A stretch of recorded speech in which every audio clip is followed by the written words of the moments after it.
चंदन जैसे संत है, स्वरूप जैसे संसार, वहाँ के अंग लपटा रहे, भागै नहीं विकार कबीरा, भागै नहीं विकार।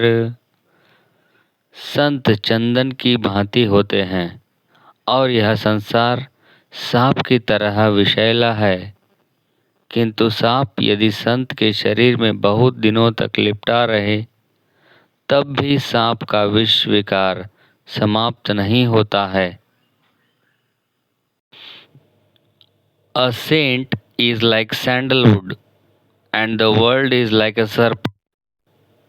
Even if the serpent clings to the saint's body, it does not lose its poison.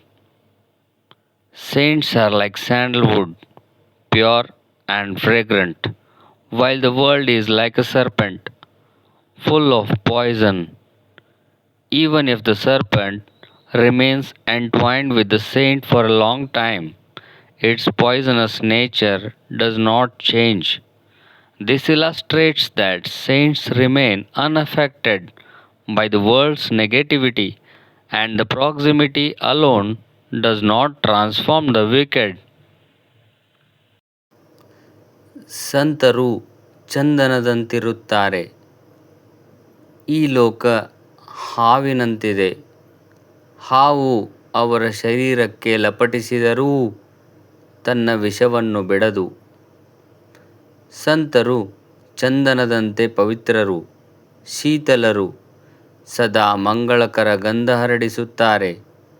ಈ ಲೋಕ ಹಾವಿನಂತಿದೆ, ವಿಷಪೂರ್ಣವಾದುದು. ಹಾವು ಎಷ್ಟು ಕಾಲ ಚಂದನದ ಮರಕ್ಕೆ ಸೆರೆಯಾಗಿ ಇದ್ದರೂ ಅದರ ವಿಷ ಸ್ವಭಾವ ಕಡಿಮೆಯಾಗದು.